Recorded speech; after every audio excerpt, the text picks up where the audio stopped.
I am Connor, 34 years old, and up until last week, I thought I had made peace with my role in the family. I was the ghost, the reliable one, the one who fixed the roof and paid the bills but never got the glory. That belonged to Sebastian. But before I tell you how my own brother traded my life's honor for a lie, let me know where you're tuning in from in the comments. I read every single one, and it helps me feel a little less alone in this mess. It was a Tuesday when I drove my 2018 Ford F-150 down the familiar driveway in Auburn. The truck isn't fancy. It's got a few scratches on the bumper and the odometer is ticking past 120,000 miles. But it's paid for. It's reliable, just like me. I was heading over to my parents' house to pick up the last of my boxes.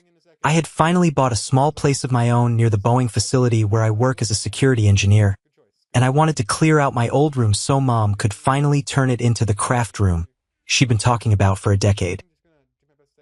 As I pulled up, the contrast hit me like a physical slap. Parked right in the center of the driveway, blocking the path to the garage, was a beast of a machine. A Lucid Air Sapphire, midnight black. It looked less like a car and more like a spaceship that had decided to land on my parents' cracked asphalt. I knew that car. Not personally, of course. I make a decent salary, but I don't make $250,000 car money. I knew it from the magazines. It was the new status symbol for the tech bro elite, an electric monster that cost more than my parents' entire house. And leaning against it, wearing a suit that was too tight in the wrong places and sunglasses that cost more than my truck's tires, was Sebastian, my younger brother, the golden child. "Hey, big bro." Sebastian waved, flashing a grin that used to charm teachers into changing his grades. "Watch the paint, yeah? This baby is fresh off the lot." I parked on the grass, killing the engine. "Nice rental, Seb. Who are you trying to impress?" His smile faltered for a fraction of a second, just a glitch in the matrix, before it returned, brighter and faker than before. "Rental? Please. It's a lease to own. Part of the new image. You have to look the part to get the part, Connor. Investors need to see success." I didn't argue. I knew Sebastian hadn't held a steady job in 2 years. He called himself an entrepreneur, which mostly meant he gambled on crypto and asked Mom for bridge loans that never got repaid. But that wasn't my business anymore. I just wanted my stuff. I walked past him, ignoring the way he ran his hand lovingly over the Lucid's hood, and went inside.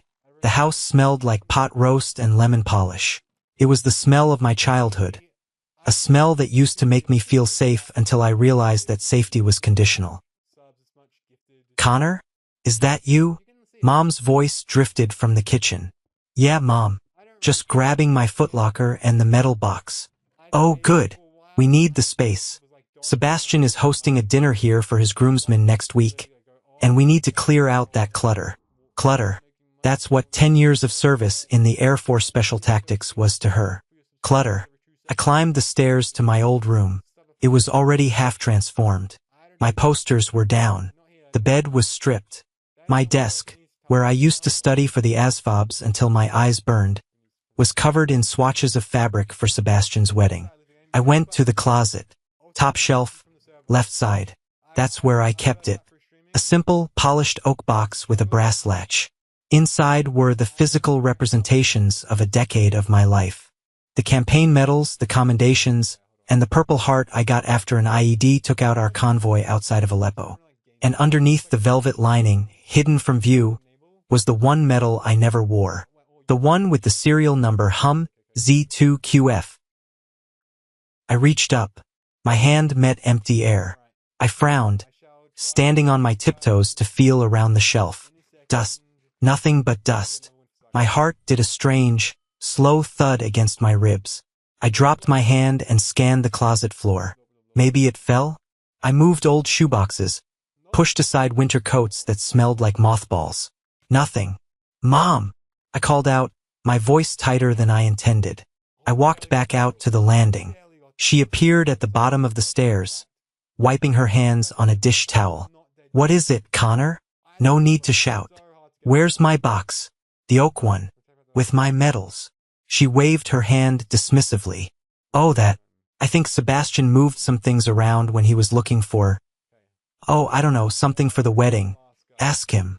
I felt a cold prickle at the base of my neck. Sebastian didn't move things around. Sebastian took. I went back down the stairs, skipping the last two, and marched out the front door. Sebastian was still by the car, talking loudly into his phone. Yeah, the ring is being polished. I told you, babe, it just needed a resize.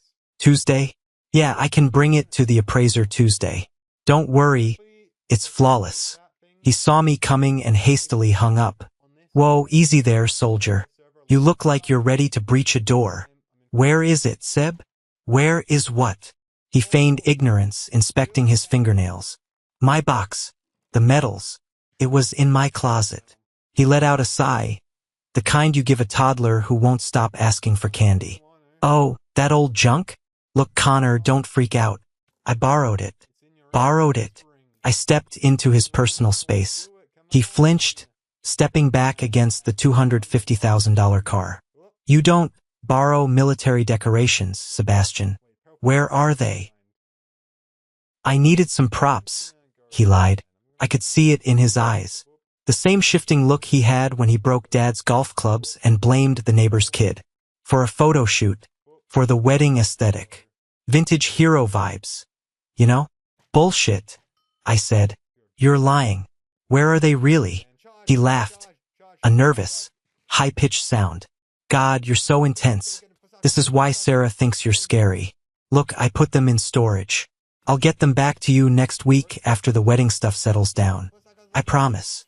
Storage where? Just a unit. In town. I don't have the key on me. I grabbed his collar. I didn't mean to. It was instinct. The instinct of someone who knows they are being played. Open the trunk, Seb. Is it in the car? Hey, get your hands off me. He shoved me back. He was soft, unconditioned, but he had the confidence of someone who knew Mommy was watching. Connor. Dad's voice boomed from the garage. Frank Mitchell stood there, his face red. What the hell do you think you're doing? Get away from your brother. He stole my medals, Dad. I said, not taking my eyes off Sebastian. Stole? That's a heavy word? Dad said, walking over and placing a protective hand on Sebastian's shoulder. He said he borrowed them. He's under a lot of pressure with this wedding, Connor. You know how stressful it is. Why do you always have to add to it? It's federal property, Dad. And it's my property. It's tin and ribbon, Connor, Dad snapped. It's sitting in a closet gathering dust.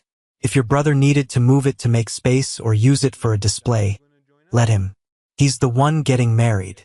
He's the one building a future. Can't you just be happy for him for once instead of starting a war over old souvenirs? I looked at them, the three of them, a united front. Dad, the enabler, Mom, the protector, and Sebastian, the parasite feeding off them both. Old souvenirs, I repeated quietly. That purple heart? That represents the shrapnel they pulled out of my leg. You remember that? Or were you too busy paying for Sebastian's third attempt at college? That's enough, Mom said, coming out the door. Connor, you're upsetting everyone. Go home. Sebastian will return your box when he's done with it. Just go. I looked at Sebastian. He was smirking behind Dad's shoulder. He mouthed the words, "Get lost." I turned around and walked to my truck. I didn't slam the door. I didn't peel out. I started the engine, checked my mirrors, and drove away. I was trained to remain calm under fire, to assess the situation before engaging. And my assessment was simple.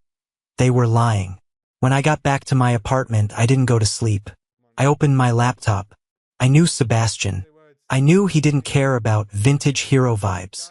He cared about money. Fast, easy money. He had mentioned a resize for the ring. He had mentioned an appraiser. And he was driving a car that cost $250,000 while asking Mom for grocery money last month. The math didn't add up. I logged into eBay. I started searching. U.S. Air Force medals. Purple Heart Authentic. Special Ops coin. Nothing at first. Then I tried local listings. Craigslist. Facebook Marketplace. And then I found it. A listing on a niche military collectors forum. The user handle was luxlife_sip. Collection of authentic U.S. military medals. Owner needs cash fast. $250 or best offer. Overnight shipping available. The photo was blurry, taken on a bedspread I recognized. It was the guest room duvet at my parents' house. But I could see them. My life spread out like garage sale junk. And right there, in the corner of the photo, was the back of the specific commendation medal. I zoomed in. The resolution was just high enough. Hum Z2QF.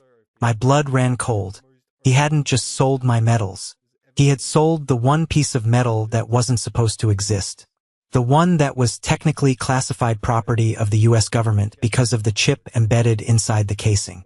I looked at the timestamp. Sold. The buyer's username was Damascus_steel. I sat back in my chair, the glow of the screen illuminating my dark apartment. Sebastian didn't know what he had done.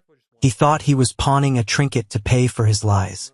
He had just committed treason, and he had done it for $250.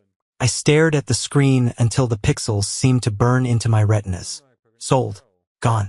For $250. That wouldn't even cover the tax on the tires of the Lucid Air he was driving. I grabbed my phone and dialed Sebastian. It went to voicemail. I called again and again. On the fourth try, he picked up, sounding annoyed and slightly drunk. Dude, seriously? I told you. I'll get them back to you next W. Who did you sell them to? Sebastian. My voice was deadly calm. It was the voice I used when calling in coordinates for an airstrike. There was a silence on the other end. A long, heavy pause. Then a nervous laugh. I don't know what you're talking about. User luxlife_seb. Military Collectors Forum. $250. You sold them yesterday at 4:15 p.m. So what? He snapped, dropping the pretense. So what if I did? You weren't using them. They were just sitting in a box, Connor. I needed the cash. You have a Lucid Air Sapphire in the driveway, Sebastian. You claim to be a big-shot investor. And you needed $250 so badly you stole from your brother. It's not about the car, he yelled, his voice cracking. Look, it's complicated. I had a liquidity issue. My assets are tied up in crypto. I needed cash now for a deposit. A deposit for what? For none of your business. Look, I'll buy you new ones. I checked Amazon, you can get those ribbons for like $10 each. I'll buy you a whole new rack, shiny and new. Better than that dirty old set you had. You didn't sell objects, Sebastian. You sold my service. And you sold something you shouldn't have touched. Stop being dramatic. Nobody cares about your fake hero complex. I have to go. Sarah is asking about the ring. The ring, I said, a piece of the puzzle clicking into place. You mentioned an appraiser earlier. Is the ring fake, Seb? Go to hell, Connor. The line went dead. I didn't call him back. I called Dad. I needed to warn them. Even after everything, they were still my family, and the storm that was coming was going to be biblical. Dad, listen to me carefully, I said as soon as he picked up. Connor, if this is about the box again, I don't want to hear it. Your mother is crying. She says you stormed out like a maniac. Dad, Sebastian sold the medals. He sold them online to a stranger. Well, Dad hesitated. He shouldn't have done that without asking, sure. But he's your brother. He probably needed the money for something important for the wedding. We can work this out internally. How much were they worth? I'll write you a check. You can't write a check for this, Dad. One of those medals. It's not normal. It has a serial number. It's a classified identifier. It's strictly controlled equipment. Oh, stop it, Dad scoffed. You were a tech sergeant, Connor, not James Bond. Stop making up stories to get your brother in trouble. You're jealous. You've always been jealous because Sebastian has the charisma and the looks, and you're just you. I am trying to save him from federal prison, Dad. I'm hanging up now, Dad said coldly. And don't bother coming to the rehearsal dinner on Friday. unless you're ready to apologize to your brother for accusing him of theft. The call ended. I looked at the phone, feeling a mixture of nausea and rage. They wouldn't listen. They never listened. I went back to the computer. I needed to find Damascus_steel. I needed to know where that package was going. If I could intercept it, maybe I could stop this before the OSI, Office of Special Investigations, got involved. I pulled up the cached version of the sale page. I dug into the source code, looking for any metadata. Nothing. The forum was secure. But then I remembered something. Sebastian is lazy. He is the laziest human being I know. He wouldn't go to the post office. He would use a courier service that picks up from the house. I logged into our family's shared FedEx account, an account I had set up 5 years ago for Mom's crafting business and never removed myself from. There it was. A pickup scheduled for yesterday afternoon. Destination: a P.O. box in Arlington, Virginia. My stomach dropped. Arlington. That wasn't a collector. That was close to the Beltway. I clicked on the recipient details. The name wasn't Damascus_steel. It was H. Henderson. I ran a quick background check using open-source intelligence tools I used for work. H. Henderson, former logistics officer. Dishonorable discharge in 2018. Suspected ties to foreign buyers seeking U.S. military tech. Sebastian hadn't sold my metals to a fan. He had sold them to a fence. A middleman who bought stolen valor items to strip them for data or resell them to foreign intelligence services looking for authentic IDs to forge credentials. And the specific metal, the Z2QF, was a biometric key. It was passive, meaning it didn't emit a signal, but if you scanned it with the right frequency, it confirmed that the bearer was Tier 1 clearance. It was designed so that if we were operating out of uniform in hostile territory, we could prove our identity to extraction teams without carrying papers.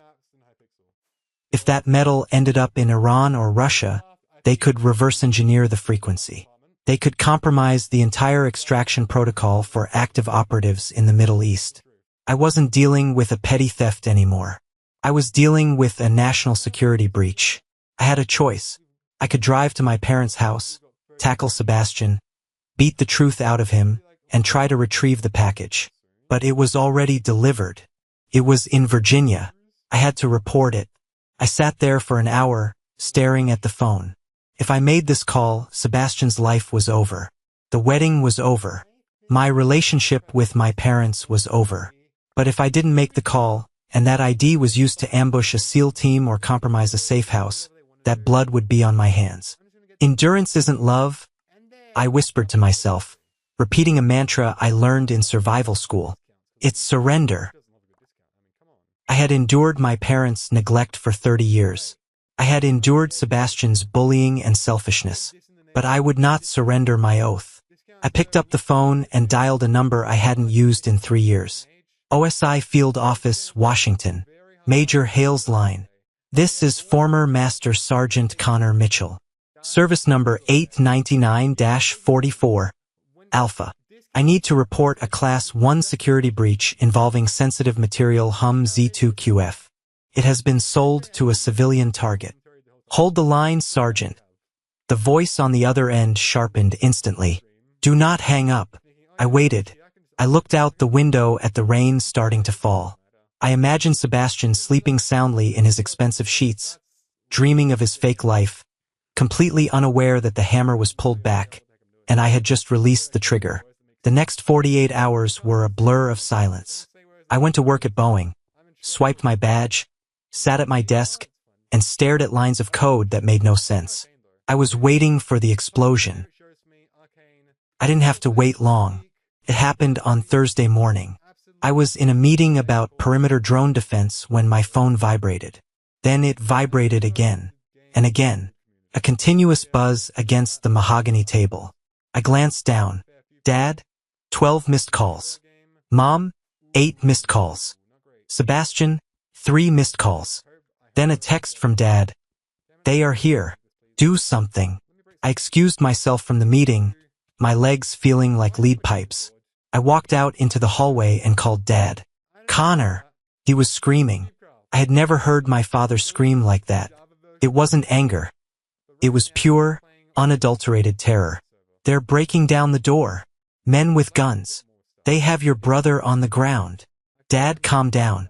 Who is there? The FBI. The army. I don't know. They're everywhere. 2 black SUVs. They just drove across the lawn. They have Sebastian in cuffs. Connor, tell them. Tell them it's a mistake. Tell them he just borrowed the box. I can't do that, Dad. What do you mean you can't? You're the military one. Fix this. In the background, I heard a voice amplified by a loudspeaker, sharp and metallic. Frank Mitchell stepped back inside the residence. Do not approach the agents. Dad, listen to me, I said, leaning against the cold wall of the office corridor. Is there an agent named Hale there? Or an Agent Vance? I don't know names. They're tearing apart the Lucid. They're tearing apart the garage. They're taking the computers. Dad, Sebastian sold classified material. I told you this. He sold a piece of tin. He needed money for the ring. Dad sobbed. The ring was fake, Connor. He bought a fake diamond and he needed to switch it out before Sarah found out. He was just trying to save his marriage before it started. He's just a boy making a mistake. So that was it. The confirmation. Sebastian had bought a cubic zirconia or glass, presented it to Sarah as a rock, and panicked when she wanted to insure it. The Lucid Air was probably rented on a stolen credit card or a predatory loan. The whole life was a house of cards, and he used my service record as a shim to keep it from falling. He committed a federal crime, Dad. There is nothing I can do. You did this, Dad hissed. The fear in his voice was replaced by venom. You called them, didn't you? You jealous, spiteful little. I did my duty. You have no brother, Dad said. And you have no father. Don't you dare come near this house. The line went dead. I stood there, the silence of the hallway pressing in on me. I felt like I was floating. No brother, no father. It should have hurt. It did hurt like a phantom limb, but there was also a strange, cold clarity. I went back to my desk, packed my bag, and told my boss I had a family emergency. By the time I got to my apartment, the video was already viral. My neighbor, Mrs. Higgins, a woman who spent her entire life peering through blinds, had recorded the whole thing. The video on TikTok was titled, "SWAT Raid in Suburbia. Rich Kid Arrested." It showed Sebastian wearing his silk pajamas, being dragged out of the house. He wasn't acting like a tough guy anymore. He was sobbing, snot running down his face, screaming, "It was a prank. It was just eBay. My brother gave them to me." The camera panned to the driveway where a tow truck was hooking up the Lucid Air Sapphire.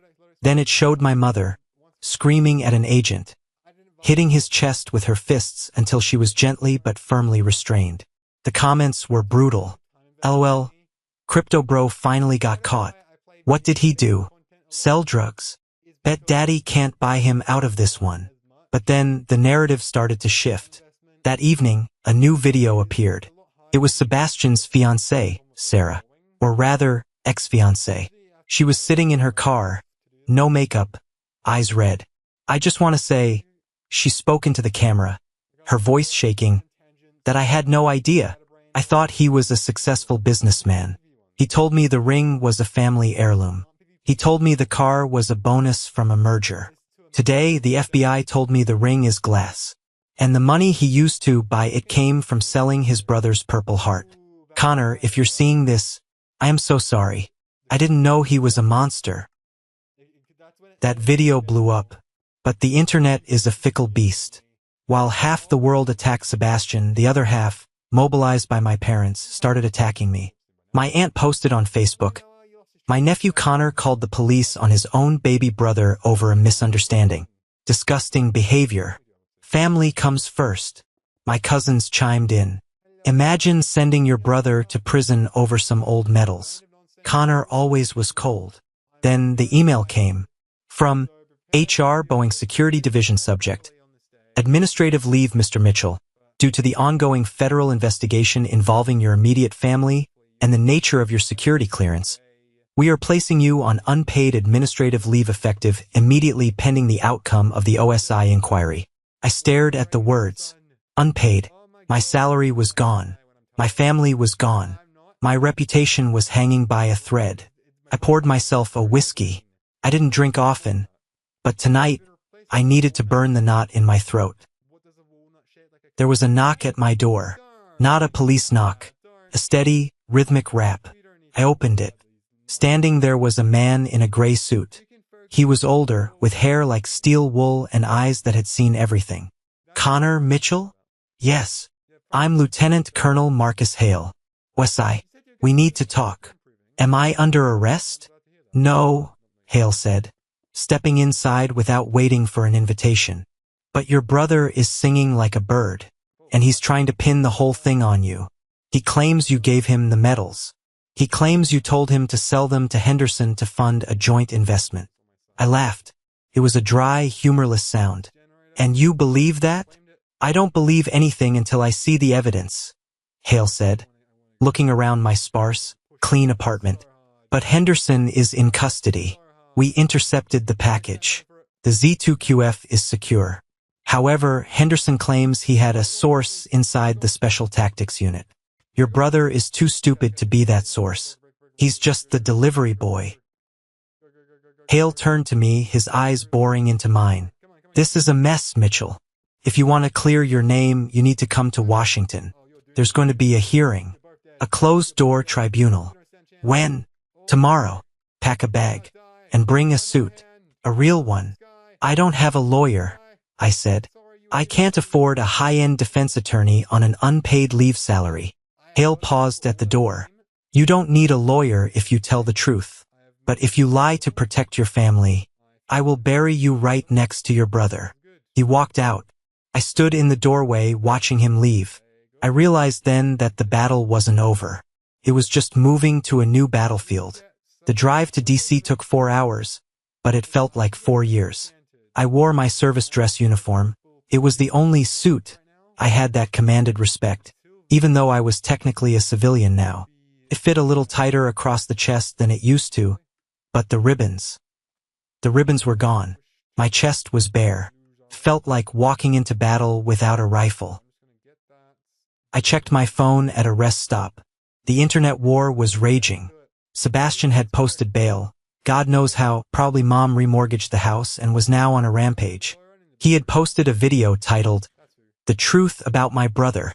In the video, Sebastian looked pitiful. He was wearing a neck brace. Why? I didn't touch him and speaking softly. Connor has PTSD.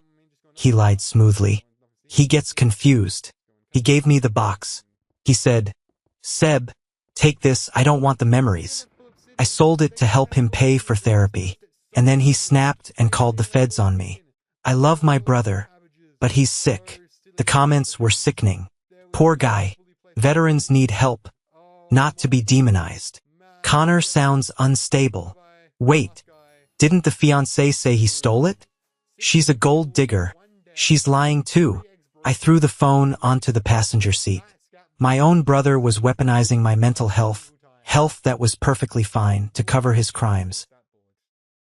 When I arrived at the OSI field office, the atmosphere was sterile and cold. I was escorted into a holding room. No windows, just a steel table and 3 chairs. I sat there for 2 hours. It was a psychological tactic. Make him wait. Make him sweat. Finally, the door opened. Marcus Hale entered, followed by a woman I didn't recognize. She was sharp, wearing a navy blazer and holding a thick file. This is Special Agent Diaz, Hale said. She's leading the financial investigation into your brother. Diaz didn't smile. She sat down and opened the file. Mr. Mitchell, your brother's finances are a disaster. Ponzi schemes, gambling debts, and a mountain of credit card defaults. He needed $20,000 immediately to cover the ring fraud and another $50,000 to pay off a loan shark in Atlantic City. The sale of your metals was just the tip of the iceberg. I figured, I said. Here is the problem, Diaz continued. We found a transfer of $5,000 from your account to Sebastian's account 6 months ago. He claims this was your buy-in for the illegal sale operation. That was for his tuition. I exploded, standing up. He said he was going back to finish his degree. I paid the university directly, but he canceled the enrollment and had the refund sent to his personal account. I have the emails. Sit down, Hale barked. I sat, my hands trembling with rage. We checked the emails, Diaz said, her voice softening slightly. We know he's lying about the tuition, but the text messages. He has texts from you saying, do whatever you have to do to get the money, just don't ask Dad. I closed my eyes. I remember that. He was about to be evicted. I meant get a job. I didn't mean commit treason. Context matters, Hale said. But in a court of law or a tribunal, text messages can be twisted. Your family has hired a shark of a lawyer, a guy named Sterling who specializes in getting rich kids off the hook. He's going to paint you as the mastermind and Sebastian as the unwitting pawn. Why? I asked. Why would they destroy me to save him? Because you are the expendable one, Hale said brutally. In their eyes, you're the soldier. You can take the hit. Sebastian is the baby. He can't survive prison. You can. It hit me then. The absolute truth of my existence in the Mitchell family. I was the shield. I was the armor. And now they were going to use my own armor to crush me. What do? I asked. Hale leaned forward. You testify. Tomorrow. General Vance is presiding. He doesn't care about lawyers or sob stories. He cares about the Z2QF. If you can prove that you knew the value of that chip and guarded it with your life until it was stolen, you walk. If there is any doubt, you both go down. I spent that night in a cheap motel near the base. Couldn't sleep. I kept thinking about the look on Dad's face when he told me I had no father. My phone pinged at 3 a.m. A text from an unknown number. It was a photo, a screenshot of a group chat named Mitchell Family Planning. It included Mom, Dad, Sebastian, and the lawyer. Sebastian, don't worry, Sterling said if we frame it as Connor's PTSD, the jury will go easy on me. Just stick to the script. Connor gave me the box. Mom, I just hate doing this to him, but we can't let Seb go to jail. Connor is strong. He'll be fine. Dad, Connor brought this on himself. We protect the family. Below the photo was a message. I found this on Sebastian's iPad before I left him. Burn them down. Sarah. I stared at the image. Tears pricked my eyes, hot and angry. Connor is strong. He'll be fine. They were willing to send me to federal prison because they thought I was strong enough to take it. I saved the image. I backed it up to the cloud. I emailed it to Hale. I'm done being strong, I whispered to the empty room. Tomorrow, I'm going to be dangerous. The hearing room at the Pentagon was not like a courtroom on TV. There was no jury box, no gallery of spectators. Just a long, polished table, a stenographer, and a panel of 3 military judges. In the center sat General Vance, a man whose face looked like it was carved from granite. On the left side of the room sat Sebastian, looking small and pathetic in an oversized suit, flanked by his lawyer, Sterling, and, to my horror, my parents. They wouldn't look at me. Dad stared straight ahead. Mom looked at her lap, twisting a handkerchief. I sat on the right, alone. No lawyer, just me. Sterling stood up first. He was smooth, oily. He launched into a speech about misunderstandings and brotherly love and mental instability. He painted Sebastian as a naive victim of a manipulative, war-damaged older brother.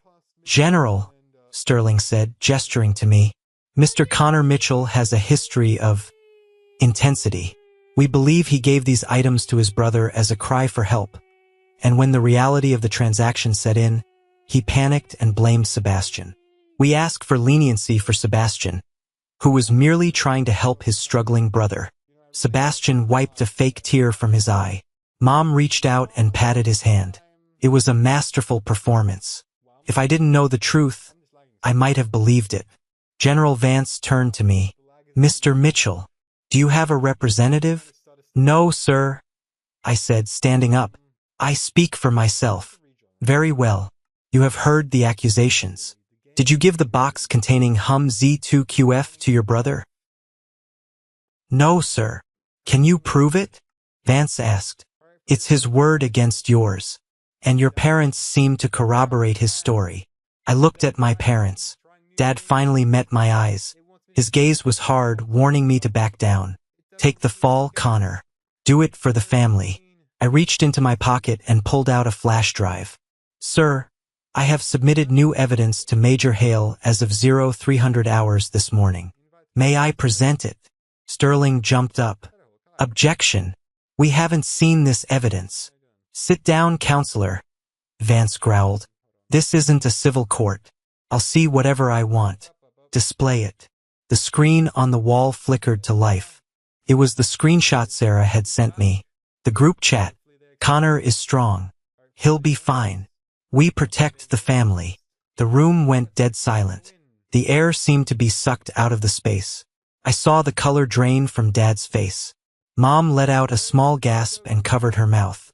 Sebastian looked like he was about to vomit. I also have the financial records, I said, my voice steady, showing Sebastian's purchase of a fake diamond ring for $150, and his subsequent attempt to sell my metals to cover the deposit on a real one. This wasn't about my PTSD. This was about his greed. I turned to my parents. You raised me to value honor, Dad. You told me that a man's word is his bond. But for the last 20 years, you have enabled him. I pointed at Sebastian. You cleaned up his messes. You paid his debts. And now you were willing to let me, your son who served this country, who bled for it, go to prison for treason, just so he wouldn't have to face the consequences of his own vanity. Connor, Mom sobbed, reaching out. No, I said, don't. General Vance cleared his throat. The sound was like a thunderclap. Frank Mitchell, the general addressed my father. You are a veteran, are you not? Dad stood up, shaking. Yes, sir. Army. 1985 to 1989. Then you know what a Blue Force tracker is? Yes, sir. The metal your son Sebastian sold, the Z2QF, contains a next-generation biometric chip used for extracting deep cover operatives. By selling it to Henderson, who has known ties to foreign intelligence, your son didn't just sell tin.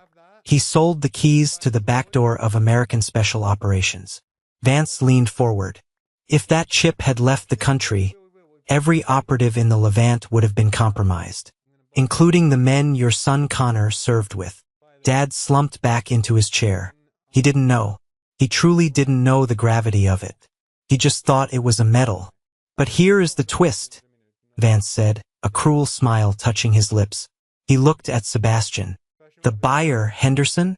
He didn't just buy it. He turned on you, son, to cut a deal for his own charges. He gave us the recordings of your phone calls with him. Vance nodded to the technician. Audio played over the speakers. Sebastian's voice. Yeah, look, it's real stuff. My brother is a loser, he keeps it in a closet. He won't even notice it's gone. Just get me the cash. I need to pay for this lucid rental before the wedding. Henderson's voice. Are you sure he won't report it? Sebastian's voice. Connor? Please. He's a doormat. He does whatever my parents tell him. If he makes a fuss, my dad will shut him up. Just send the money. My dad will shut him up. The recording ended. I looked at Dad. He was staring at Sebastian with a look of pure horror. The mask had finally fallen. The golden child wasn't just mischievous. He was malicious. He viewed his father not as a patriarch, but as a tool to silence his victims. Mr. Mitchell, General Vance said to me, the charges against you are dismissed. You are fully exonerated. Your clearance is restored effective immediately. He turned to Sebastian. Sebastian Mitchell, you are hereby taken into federal custody. You are charged with theft of government property, trafficking in classified material, and wire fraud. And since you sold it across state lines, you're looking at a minimum of 10 years. Dad! Sebastian screamed as the MPs moved in. Dad, do something. They're lying. It's a deep fake. Dad didn't move. He sat there, frozen, looking at the table. Dad! Sebastian wailed as they cuffed him. Frank Mitchell slowly raised his head. He looked at Sebastian. Then he looked at me. His eyes were wet, red-rimmed, and filled with a crushing shame. "I have no son," Dad whispered. But this time, I knew he wasn't talking to me. The hallway outside the hearing room was quiet. The storm had passed, leaving only wreckage. I signed the final paperwork with Major Hale. He shook my hand. "You did the right thing, Connor. It's never easy to cut out the rot when it's your own flesh and blood." "No, sir, it's not." I walked towards the exit. My parents were sitting on a bench near the elevators. They looked 10 years older than they had this morning. Mom was weeping silently into a tissue. Dad was staring at the floor, his hands clasping and unclasping. I could have walked past them. I should have walked past them. But I stopped. Dad looked up. He tried to stand, but his legs seemed weak. "Connor." "Frank," I said. Couldn't call him Dad. "Not anymore. We didn't know," he stammered. "About the chip. About what he said on the tape. We thought." "You thought I was the villain," I said. "Because it was easier than admitting you raised a criminal." "He's your brother?" Mom whispered, looking up with pleading eyes. "He's sick, Connor. He needs help. Maybe if you speak to the judge." I laughed. It was a cold, sharp sound that echoed in the marble hall. "He's not sick, Mom. He's a narcissist. And you fed that narcissism every day of his life. You starved me of affection to feed him an excess of it. And look where it got him." "We love you, Connor," Dad said, his voice cracking. "We made a mistake." "A mistake is forgetting to call on a birthday," I said. "Conspiring to frame your son for a federal crime to save the other one? That's not a mistake. That's a choice." "I was trying to protect the family," Dad shouted, a flash of his old temper returning. "What is a father supposed to do?" "A father is supposed to teach his son right from wrong," I said. "You taught Sebastian that he could do anything and you would pay the bill. Well, the bill has finally come due, Frank. And I'm not paying it." I turned to leave. "Connor, please," Dad called out. "If you walk away now, we have no one. Sebastian is gone. Sarah is suing us for the wedding costs, the lawyer bills. We might lose the house." "That sounds like a you problem," I said over my shoulder. "If you leave," Dad said, his voice trembling, "don't come back. Don't come to my funeral." I stopped. I didn't turn around. "Don't worry. I won't." I walked out into the bright DC sunlight. I pulled my phone out. 47 missed calls from Mom. 12 voicemails from Dad. I went to settings. Block caller. Block caller. Then I called Sarah. "Hello." Her voice was small. "It's Connor. It's over. He's in custody." "I know," she said. "I'm at your parents' house. I'm packing my things. The police are here seizing his assets. They're taking the electronics." "Connor, I found the ring receipt. He paid $149 for it." "I know, Sarah. I'm sorry." "You have nothing to be sorry for," she said. "You saved me. If this hadn't happened, I would have married him next week. I would have tied my life to that anchor." "You're free now," I said. "So are you, Connor," she replied. "So are you." I hung up. I walked to my truck. My beat-up, reliable, paid-off Ford F-150. I got in, started the engine, and merged into traffic. I didn't turn on the radio. I just drove. I thought about the empty box in the closet. The medals were gone, held as evidence.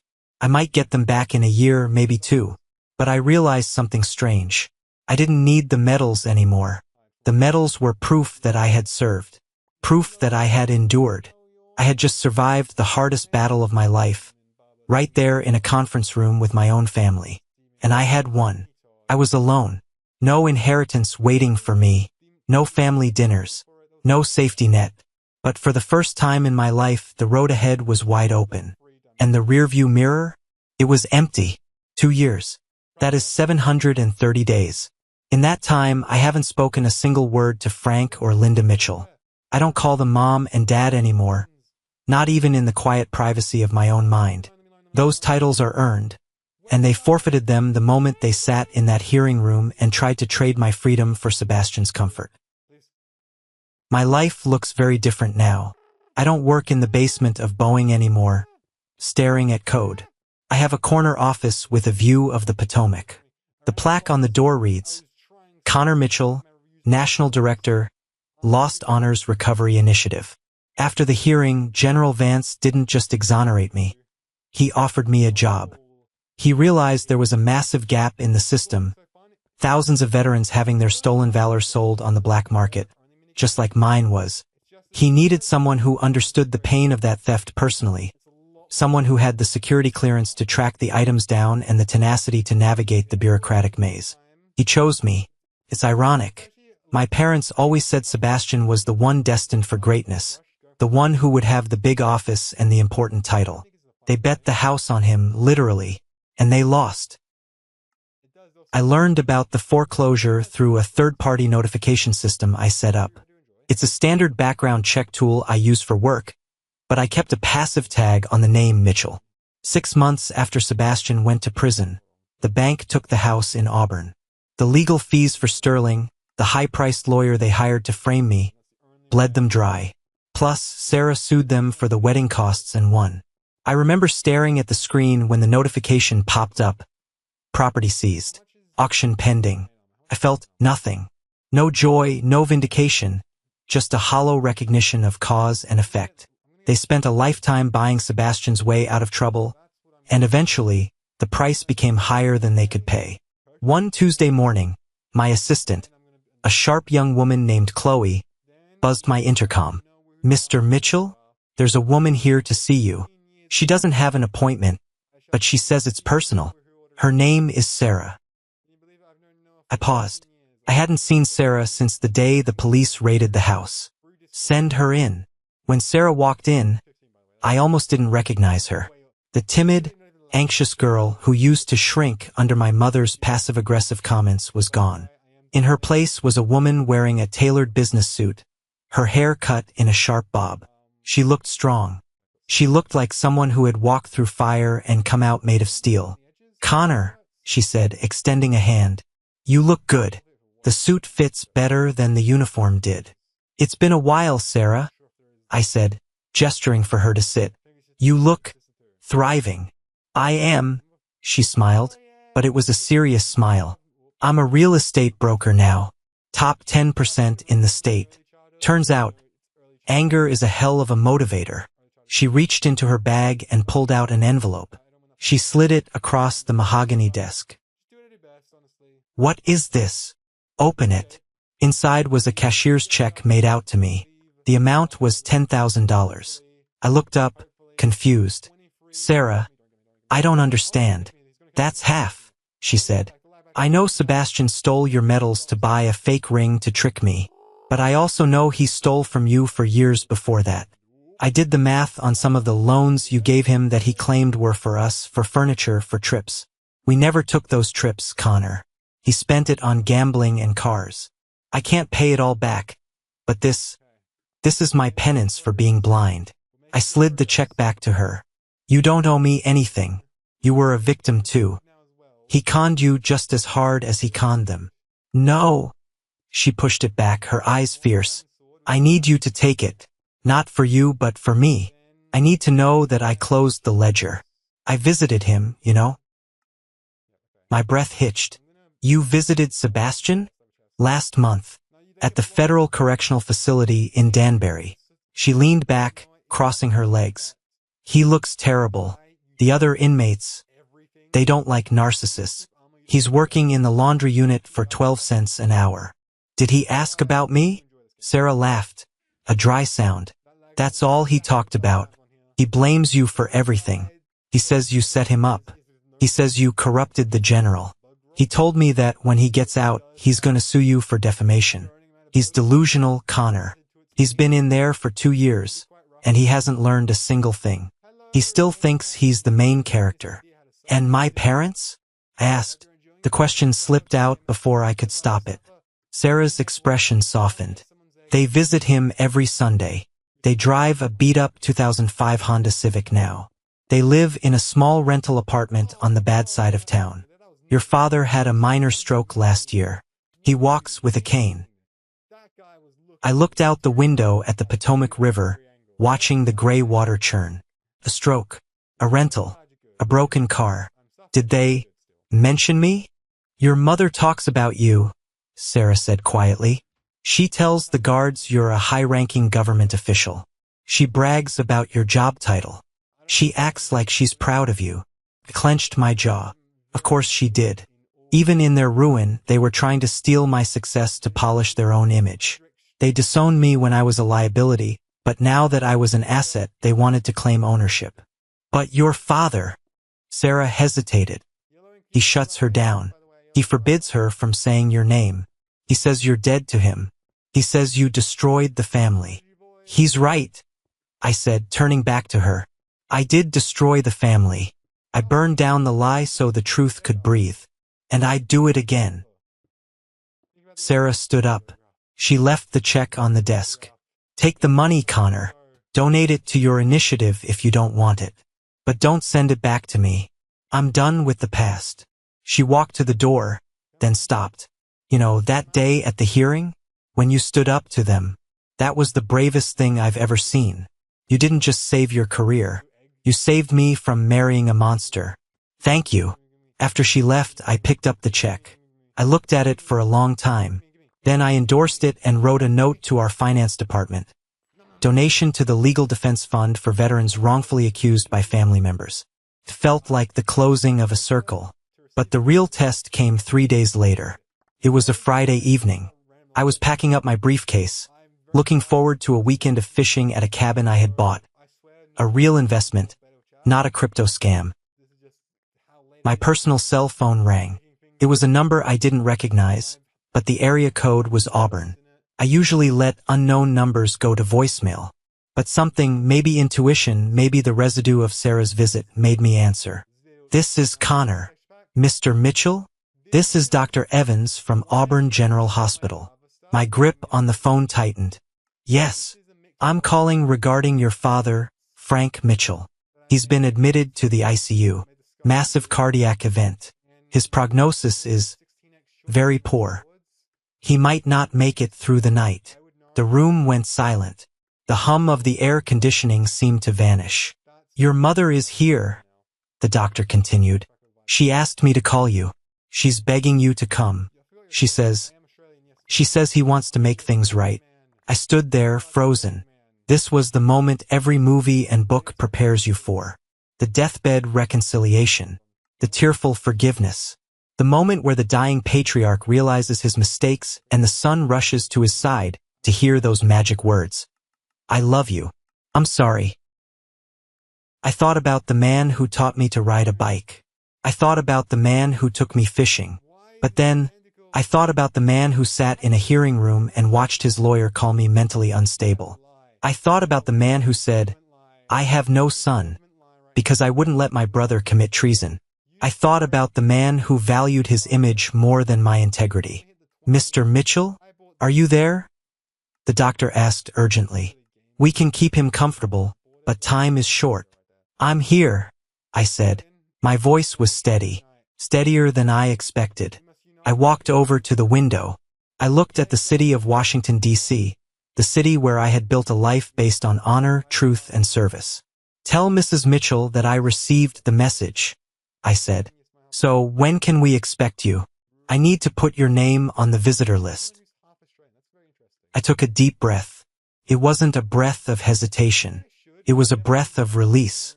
You don't need to add my name, I said. I won't be coming. There was a stunned silence on the other end. Sir? He's dying. This is your father. My father died 2 years ago in a hearing room at the Pentagon, I said. The man in that bed is just a stranger who shares my last name. Please give him my best wishes for a painless passing. Goodbye, doctor. I hung up. I didn't cry. I waited for the guilt to hit me, the crushing weight of societal expectation that says you must honor your parents no matter what. But it didn't come. Instead, I felt lighter. I realized that forgiveness doesn't mean returning to the scene of the abuse.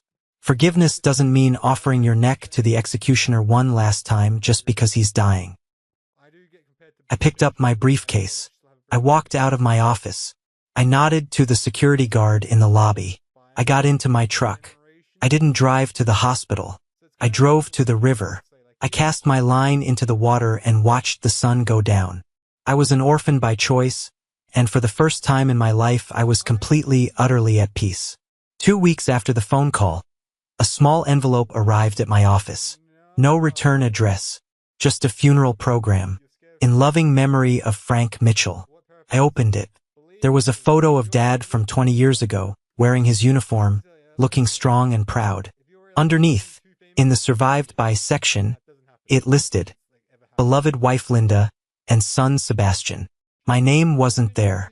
Even in death, he was committed to the lie. He had erased me. I looked at the program and felt a strange sense of pity. Not for me, I was free, but for him.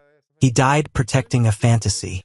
He died holding on to a grudge against the only person in his life who had ever actually told him the truth. I shredded the program. I didn't watch the paper turn into confetti. I just dropped it in the bin and went back to work. I had a meeting with a senator regarding the funding for our initiative. That was real. That was important. Later that afternoon, Marcus Hale walked into my office. He was wearing his dress blues, a rare sight for a field operative. He was holding a small, polished wooden box. "You got a minute, Connor?" "For you, always." He placed the box on my desk. It wasn't the old oak box from my childhood closet. This one was mahogany, inlaid with the seal of the Department of Defense. "We finished processing the evidence from the Henderson case," Marcus said. "The legal team cleared the release of personal property this morning. I thought you should have these back." I stared at the box. For 2 years I had thought about this moment. I thought I would feel a rush of victory. I thought getting my medals back would be the final piece of the puzzle, the restoration of my soul. I reached out and unlatched the lid. There they were. The ribbons were fresh, replaced by the army because the old ones were tattered. The metal gleamed under the office lights. And there, in the center, was the replacement for the Z2QF, a standard commendation medal stripped of the classified chip, just a symbol now. They were beautiful. They were perfect. And they felt heavy. "They cleaned them up nice," Marcus said. "Yeah," I whispered. I ran a finger over the purple heart. "They look brand new." "They are," Marcus said. "But the history isn't." I looked up at him. Marcus had become more of a father to me in 2 years than Frank had been in 30. He had pushed me, challenged me, and trusted me. "I don't think I want to keep them here," I said. "Why not?" "You earned them." "I did," I nodded. "But looking at them, all I see is the price tag. $250. That's what my brother thought my life was worth. That's what my parents thought my service was worth." "That's on them, Connor. Not on you." "I know," I said. "But I don't need them in a box to know who I am anymore. I used to cling to these because they were the only proof that I mattered. I needed the government to tell me I was a hero because my family told me I was a zero. But now," I looked around my office. I looked at the photos on the wall, photos of me handing recovered medals back to weeping widows, photos of me with veterans who had their names cleared because of my work. "Now I know I matter," I said. "I don't need the bronze to prove it." "So what are you going to do with them?" "Come with me," I said.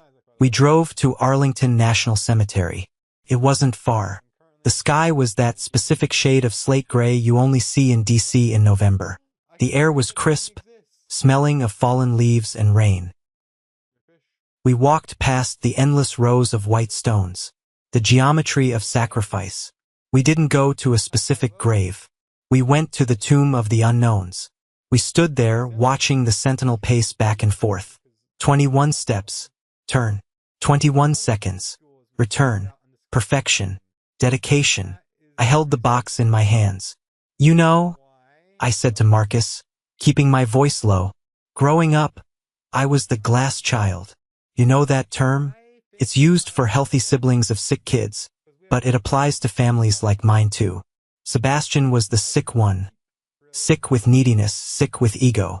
My parents spent all their energy looking through me to see him. I was transparent. I was just part of the furniture. Marcus nodded. And now I realize that glass is strong, I said. It can be bulletproof if you temper it right. And if you break it, it cuts. I walked over to the visitor center nearby, where families could donate memorabilia for historical preservation. I didn't want to bury the medals. I didn't want to hide them. I filled out the paperwork. Donation from Connor Mitchell, USAF, retired. I handed the box to the curator. Keep them safe, I said. Let people see them. Let them know that service is about what you give, not what you take. Walking back to the truck, I felt a physical shift in my chest. The weight was gone. You did a good thing, Marcus said. Your brother is in a cell. Your father is in the ground. And you're just getting started. Yeah, I smiled. And this time it was a real smile. It reached my eyes. I'm just getting started. I looked at my phone one last time. I opened the blocked list. I saw the history of calls from Mom. I pressed delete all. Then I threw the phone into the center console and turned to Marcus. Hey, you hungry? I know a place that does the best ribs in DC. My treat. I just got a promotion bonus. Lead the way, director. Marcus grinned. I put the truck in gear and drove out of the cemetery gates. I didn't look back at the graves. I didn't look back at the past. The windshield was bigger than the rearview mirror for a reason. My name is Connor Mitchell. I lost a brother I never really had. I lost parents who never really saw me. But in the fire of that loss, I forged a life that is unbreakable. And that is a medal no one can ever sell. Friends, that is my story. It's not a fairy tale ending. I didn't save my brother and I didn't fix my parents. But I saved myself. And that's the lesson I want to leave you with today. So many of us are taught that family is everything, and that we must endure toxic behavior just because we share blood. But there is a difference between love and enabling. My parents thought they were loving Sebastian by shielding him from consequences, but they were actually digging his grave. And by asking me to stay silent, they weren't asking for my loyalty. They were asking for my complicity. If you are the glass child, the one who is always overlooked, the one who is expected to sacrifice your happiness to keep the peace, please, hear me. You are not required to set yourself on fire to keep others warm. Boundaries are not an act of war. They are an act of self-respect. I want to hear from you. Have you ever had to make a tough choice between protecting your family and protecting your own integrity? Or maybe you just enjoyed the justice in this story. Drop a comment below with your thoughts. Or, if this story resonated with you and you agree that honor is worth more than image, just comment the word good. It tells me that we share the same values, and it helps this message reach others who might need to hear it. Thank you for listening. Stay strong, stay honorable, and never let anyone sell your worth.